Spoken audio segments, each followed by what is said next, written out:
namoonni carqii arabiyaa majlisii biratti mafarrashaadhaaf carqii biraa qiyyaarii barbaadanu kun hadhasni fideen dhufee jira garaagarummaa isaas waa hunda isaayyuu sagaleedhaan illee isin ibsaa akkasuma ijaan illee isin agarsiisaa hanga xumura viidiyoo kanaatti na waliin tura. Assalaamu alaykum wa rahmatullahi wa barakaatuh. Kabajamtoota hordoftoota koo jirra jirtu nagaa keessanii alhamdulillah. Egaa viidiyoo kana yeroo jalqabdan laayikiidhaan jalqabaa. Laayikiin keessanii isinirraa waan hanqisu garuu nu fayyada. Kanaaf laayikii godhaa. Laayikii gochuu waa tokko waan rakkoo qabu hin qabu jechuudha. Akkasii akkuma argaa jirtan carqii arabiyaa majlisii yeroo hammaa jirullee tokko tokkoon didiriirsee isinitti agarsiisa. Maaliif jennaan yeroo baay'ee yeroo isin keessaanii tijaajiin itti mattanu isuma xaaqaa kana maramaa isaa yeroon isin ergu bifa isaachirraa filachuun isin rakkisa gatii ta'ennaan hadhallee carqii kana as babbaasnee didiriirsinee bifa isaa isiniif inshallah isinitti agarsiisa. Akkasuma immoo carqii kafa'ee irra hedduun keessanii carqii arabiyaa majlisii kana inni cimaa bareedaani carqii biraa immoo carqii zamanaawii isa faashinii maaliifi nun agarsiistu jettanii osoo bareedaa ta'e toon ofii kootii ni taa'ee itti gammade isiniifan dhiyeessa. Garuu haa ta'uuti carqii kafee kana laa inni carqii arabiyaan itti aanee haa ta'u bareedaadha kan jedhamu carqii kafee kana qiyyaarii qabaannaan bareedaadha. Carqiin kafeen kun bareedumallee ni qabaa. Ciminallee haa ta'u gaamma carqii arabiyaa majlisii silaayyuu wanti ga'u hin jiru mafarrashaadha. Haa ta'u carqiin kafeen kun immoo ani yoo dhisoo mana kootti hojjechiifadhee karaa waggaa 3 wayii caaleera bareedaadha. Waa tokko hin taane hangayoonaa jechuudha. Garuu qiyyaarii barbaachisa. Namoonni carqii arabiyaa majlisii biratti qiyyaarii barbaadanii kana bifa barbaadaniin diizaanii barbaadaniin hojjechiifachuu dandeessu. Mana keessaallee baay'ee tokko bareeda. Keessatti immoo boondidiidhaa fi tiraasii jabaa bareedaa sana keessaa badaa bareeda xiqqi jedhee qulfiidhaanis haa ta'u akka kana geexiidhaanis hodhamee badaa bareeda xiqqoonni geexii kun boodaa lamiiccamaa dhaqee hodhaan isaatu xiqqoo gadhiisaa jedhamu malee badaa amma kana rakkoon qabu. Garuu ta'u qulfiidhaan ta'e bareedaadha. Qulfiin suniin gadhiisullee luqqa'ullee kan luqqa'u hulatanyaan isaa jira. Garuu ani isaa andanyaa kunolaa qulfeechuun isa kana isaan isin hodhisiisa. Akkasuma immoo namoonni gatii wal madaalchistanuu gatii amma fakkeenyaaf 412 kafee meeqattanii bakka biraa gaafattu kunola qodaan hunduu andanyaa fulatanyaa qaba. Kafeen saarra keessi isaa kun illee andanyaa ta'ee jaloo isaa gabarii isaa kunola akkuma amma argitanii kaatanii gabarii isaa kana laamma kuni carqii tokkoffaanni kun shaamaadha. Akkasuma immoo maantinii jedhamee lammaffaan isaa jira, sadaffaan isaa jira, arbaa saffii arbaa xabbaabii jedhama. Suni utuu inni irra keessaa kun taa'u inni jalaa keessatti tiraasii jajjabaa fa'a itti galuu hin danda'u jechuudha. Tuma itti galchatanuu isin jalaa xaxxaaxaa.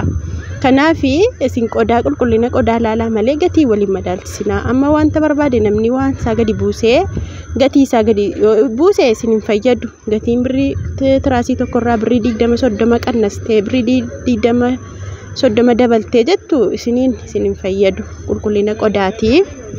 Kanaaf yeroo kamiyyuu kafeessa ta'u carqii arabiyaa majlisii isa ta'u carqii kamiyyuu isa maantinii isa andanyaadhaan isin hojjechiisa. Carqii isa maantinii isa jabaa jechuudha. Carqii yuunifoormii jabaa bareedaadhaan isin hojjechiisa. Kanaaf bareedaadha jechuudha. Akkasii gatii irra guddaan keessa gatii irratti hin xiyyeeffatina. Gatiin kootis alhamdulillah amma kana ol ka'ee miti bareedaadha.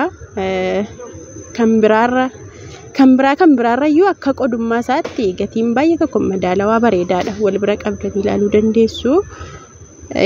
Akkasii kun immoo akkuma argaa jirtanu carqii arabiyaa majlisiiti bifa jiibiidhaan baay'ee tokko bareeda. Carqiin kun illee yeroo hammaatti jira. Egaa carqiin babbareedaan al tokko ala dhufee takkatuu dhume jechuudha. Amma carqii kana diizaanii kana jechuudha. Ababaan isaa kanaan buluu bilaakiidhaan baay'een keessan hojjechiifataa jirtu jechuudha. Bakka biraatti illee na biratti illee garuu jiibii isaa kanaan immoo baay'ee bareeda. Hammaaf jira gaalaa carqiin kun viidiyoo kanas dhiyeenya kan waraabe hammaaf jira. Bubbulee dhumuu danda'a gaa namaan galuu. Na jiibiin kun baay'ee tokko bareeda. Kunillee ni bareeda.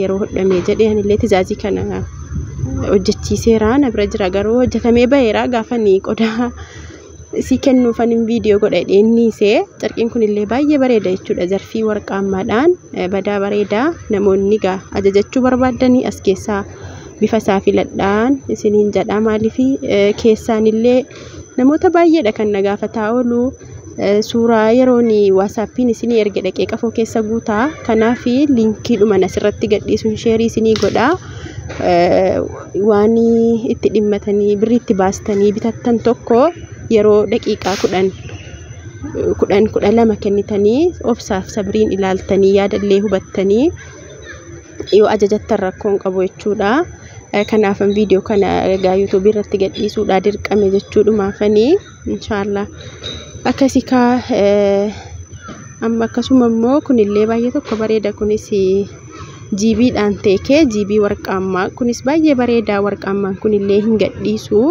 kirriidhaan hodhame gatii ta'ennaan abadan hin luqqa'u jechuudha anuu qaba mana bifa isaa kana ta'e warqaamummaan isaa kana teekee ababaa isaa kana ta'uu dhiise malee baay'ee bareeda isa warqaammaa carqii arabiyaa majlisii isa warqaammaa ta'e suni luqqa'u jechuudha irraa tasumayyuu luqqa'u wajjin hodhame gatii ta'ennaan duddubbaanis baheera warqaammachi kirriidhumaan wajjin hodhame gatii ta'ennaan luqqa'u yoo isinitti bareede sanallee ajajachuu dandeessu akkasuma immoo kafeen illee andanyaa hulattenyaa soosteenyaa qaba kafee isaa andanyaadhaan hojjetamnaan waa tokko hin jedhu jechuudha inuma ta'a dhaqee bareedaadha kunillee baay'ee tokko bareeda irsaasii warqaammaadhaan jechuudha innillee kun immoo buluu bilaakii kan bicuu akka fikkitti jedha isa yeroo hundi keessan isa yeroo baay'ee hojjechiisa sana miti warqaammaa ta'e dhufe fikkitti jedhee bareedaa isaatii kunillee qayyi bunni warqaammaadhaan baay'ee tokko babbareeda jechuudha gaasin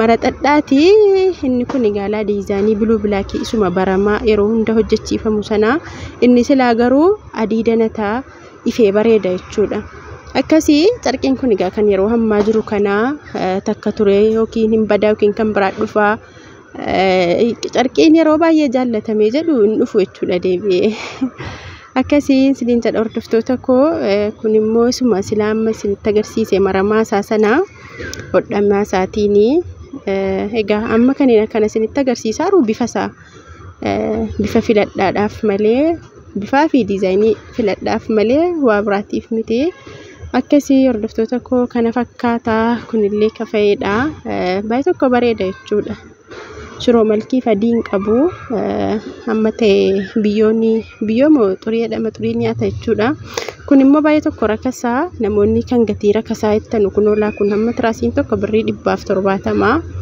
412 garuu hin barreeyyan kan hanga yoonaan hojjechiisne namni biyya keessaa tokko garuu akkuma kana hojjechiifatee jedha jechuudha maatiin hojjechiifata kana yeroo baay'ee carqiinsaa ciminallee hin qabu baay'ee tokkollee rakasaa tiraasiin tokko birrii 170 jechuun asabaaga tiraasii 12 asabaa firaashiin illee ammuma birrii 300-400 wayiiti kanan caalu firaashiin isaa tokko akkasii ka hordoftoota koo kana fakkaataa dhiifama bakka wacaan jira bakkee jira achumattan sagalee viidiyoo kana irratti waraabaa jira jechuudha ilwaanaa bakka xabaa fideen achi jira achumaan namni isinii sagalee kana amma isin taphattu sagalee kana irratti isinii waraabaara wacni hin dhabamu qulqullina sagaleef dhiifama isiniin jedha egaa kana fakkaataa filadhaatii maraxadhaa waan hojjechiifachuun keessaniin ollee gatii gaariidhaan qodaa bareedaa hojjechiifadhaa mana keessanii qodaan nama fayyadaa